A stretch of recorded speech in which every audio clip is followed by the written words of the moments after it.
इसमें हमें एक सिलेंडर के ऊपर एक सिलेंडर दे दिया गया है, एक सिलेंडर के ऊपर एक सिलेंडर हमें दे दिया गया है।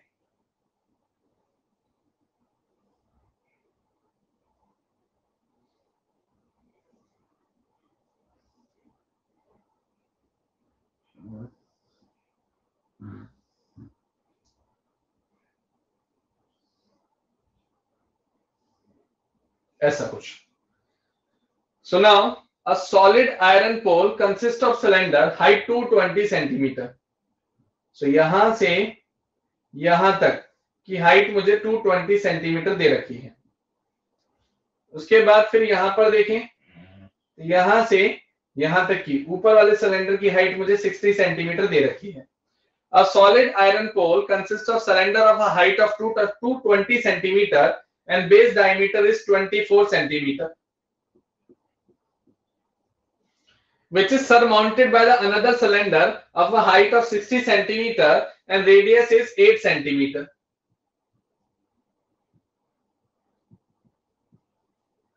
Radius is 8 centimeter. We have to find the mass of pole. We have to find out, ये पूरा pole है. We have to find out mass of pole.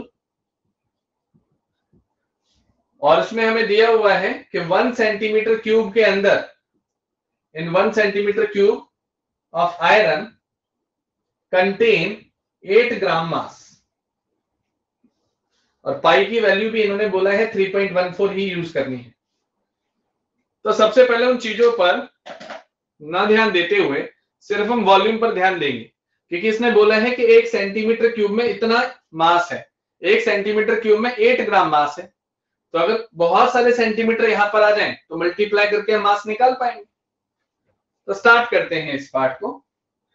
8 centimetre radius दे दिया गया, 24 सेंटीमीटर नीचे वाले का डायमीटर दे दिया गया, इसका मतलब नीचे वाले का रेडियस कितना होगा 12 सेंटीमीटर। तो लेट कर लिया जाए। सो लेट कर लिया जाए ऊपर वाले को, let small are be the radius of upper cylinder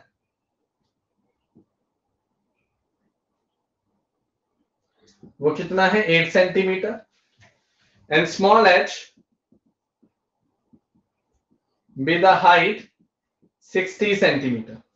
फिर इस वाले का बड़ा ले लेते हैं सारा पार्ट। तो R be the radius of lower cylinder, ये है मेरे पास 220 सेंटीमीटर, ये है मेरे पास 12 centimetre and height be 220 centimetre. ठीक है, इसको हमने बड़ा आर मान लिया, ये बिग एच, स्मॉल एच और स्मॉल आर।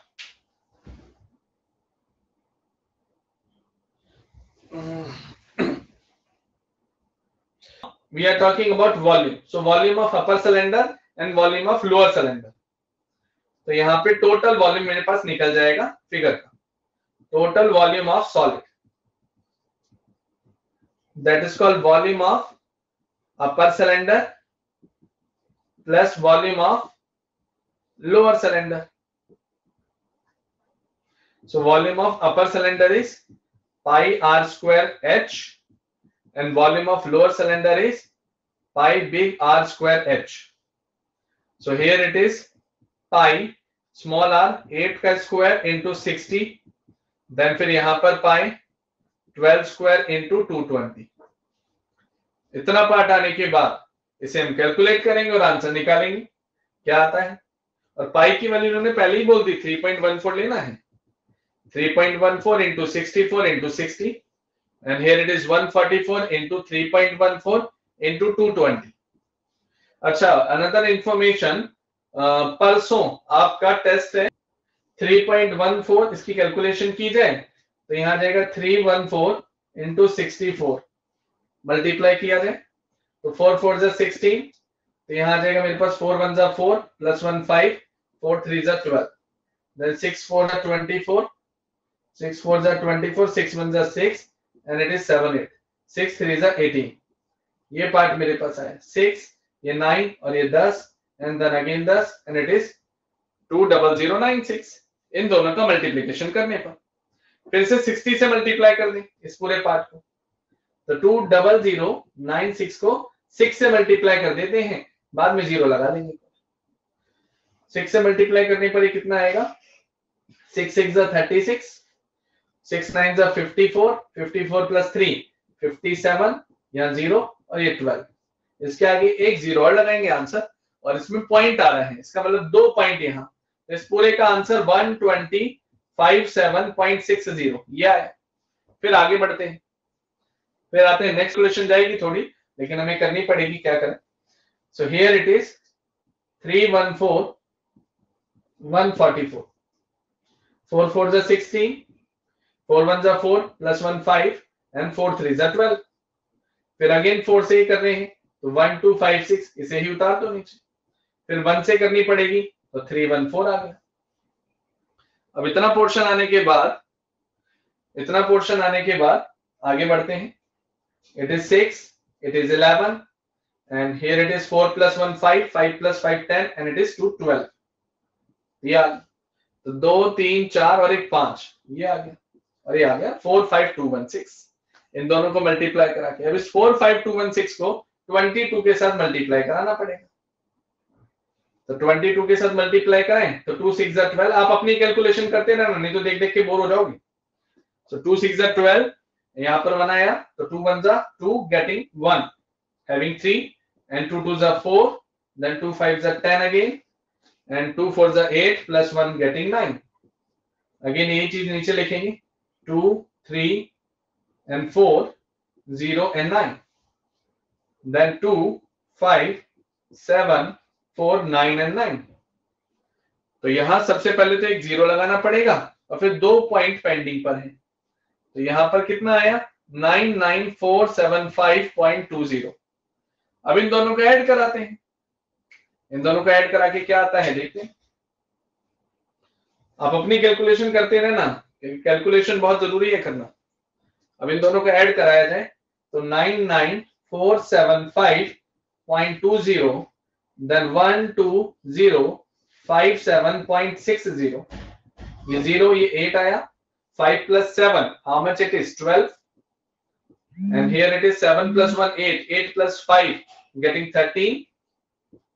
फिर उसके बाद यहाँ 4 plus 1 getting 5, 9 plus 2 11, 9 plus 1 10 और 10 plus 1 11, ये आया आंसर। तो यह 11532.80 ये आंसर मेरे पास निकल कर आया, 11532.80 सेंटीमीटर क्यूब। तो इतना वॉल्यूम मेरे पास निकल कर आया। और again I am telling you, यही क्वेश्चन आपके डाले जाएंगे इस साल की। सुनो, 1 सेंटीमीटर क्यूब में, इन 1 सेंटीमीटर क्यूब में 8 ग्राम मास होता है, तो इतने सेंटीमीटर क्यूब में कितना मास होगा देखते हैं। इन 11532.80 सेंटीमीटर क्यूब में 8 मल्टीप्लाई 11532.80 ग्राम आएगा। मतलब अभी एक और मल्टीप्लीकेशन करनी बाकी है, इस पार्ट को भी मल्टीप्लाई कर ही लेते हैं जब इतना किया है। तो पॉइंट के बाद 0 की कोई वैल्यू नहीं होती, 0 हटा दिया जाए। तो अब मेरे पास यहाँ क्या आ जाएगा देखते हैं, ये आ जाएगा मेरे पास 11532.8। तो पॉइंट को अभी हम कंसिडर नहीं करते, खाली 8 ले लेते हैं और इसे 8 से मल्टीप्लाई करा देते हैं। तो 8 8 64, 8 2 16, 16 plus 6 getting 22, 8 3 24, 24 plus 2 getting 26, then 8 5 40, 40 plus 2 getting 42, 8 1 8 plus 4 getting 12, 8 1 8 getting 9, then 8 1 8 again। Point आएगा पीछे, एक पॉइंट आ गया, तो 892262.4 ग्राम आया। अब इतना ज्यादा ग्राम का हम करेंगे क्या, इसे 1000 से अगर डिवाइड करा दें, ये पॉइंट को 3 बार आगे ले आए तो केजी में चेंज हो जाएगा। 8922624 केजी, इतना केजी उसमें मास है। यही मुझे निकालना था, मास ऑफ पोल। आंसर हमारे सामने। अब यहां से